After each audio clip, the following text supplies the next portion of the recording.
Thanks for inviting me, actually. I appreciate it.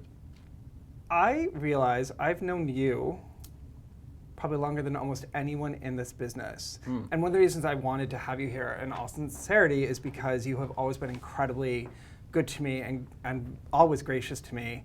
And sort of, if nothing else, I'd like to say sort of both friend and mentor.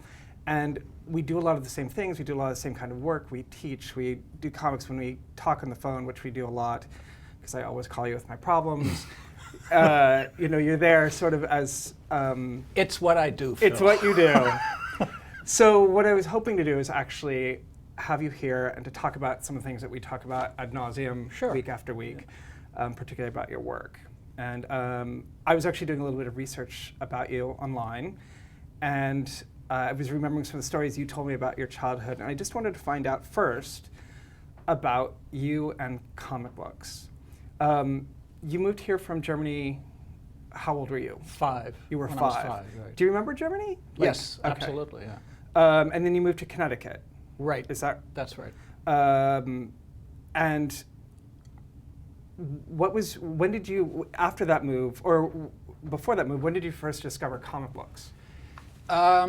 We came here in June of '57, and it was during that summer that I discovered comics.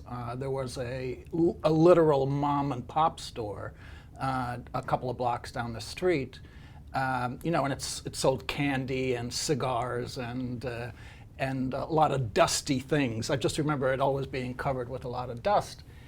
And they had a rack of comics, and that's where I discovered. I mean, I was just drawn to them, pardon the pun, partly because I'd never seen anything like that. I hadn't. There were a couple of things that I discovered in America that I never experienced in Germany. Comics was one of them. Orange soda was another one, and television. So those were all new things to me, and I was drawn to comics immediately, and that's when I started buying them, regularly. They were still 10 cents at that time. Yeah. Were they superhero comics or horror comics or just anything on the rack? Was there something you were drawn to particularly? The funny story, when my mom moved to her retirement community, she decided to sell the house, and she said, time to get your old comics out of the attic. And hadn't, seen these comics in decades, really, so I imagined them to be, lots of cool stuff, a lot of early Batman stuff, a lot of Green Lantern stuff, cool stuff. So I'm making my way through the attic, and I'm opening these boxes, and I'm finding out they're all Lois Lane. They're just, it's just tons and tons of Lois Lane. So, I'm thinking, what the hell was I reading when I was a kid? But, the answer to your question is just the Mort Weisinger stuff, the Superman stuff, the Lois Lane stuff, the Jimmy Olsen stuff, action, adventure, this basically the Superman line of comics. I'm actually curious about that. So, the aspect of fantasy that comes with adventure, was it the art that appealed to you, or was it the escapism that those comics provided, like the idea of going to these far-off places and having these larger-than-life adventures? Like, in hindsight, do you know what that was that was so appealing? The first thing that appealed to me about comics was a technical thing, really, because I learned how to read and write through comics. I was in kindergarten in Germany, and then I went to first grade in September after we got here. And during the course of that summer, I was able to piece enough of the language together to go into first grade and have some sense of understanding the language. So I think that that I was scarred for the better by that experience, by being able to understand what the images meant and put them together with the words. And then it was a secondary thing that I started to become enamored of the stories. I remember one of the early stories that I do remember from the Superman line was the first time they killed Superman.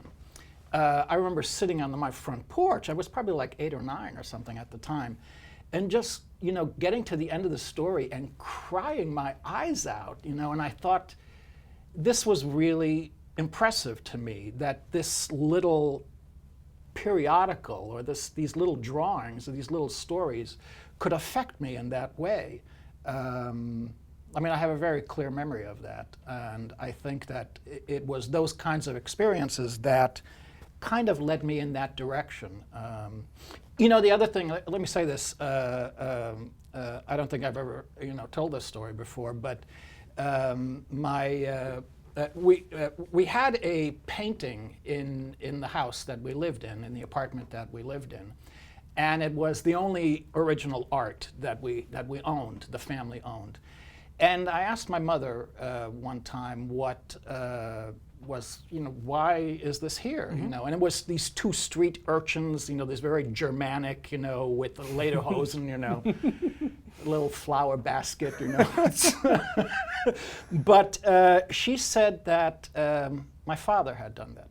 Oh. And never having met my father, being raised by my mother and a stepfather, I had an emotional attachment to it, and you know, it was at that moment, and I remember this very distinctly. It was at that moment, looking at that painting, that I decided I was going to be an artist. And I think. How old were you? I'm probably like 7, somewhere around there. Wow. Somewhere there.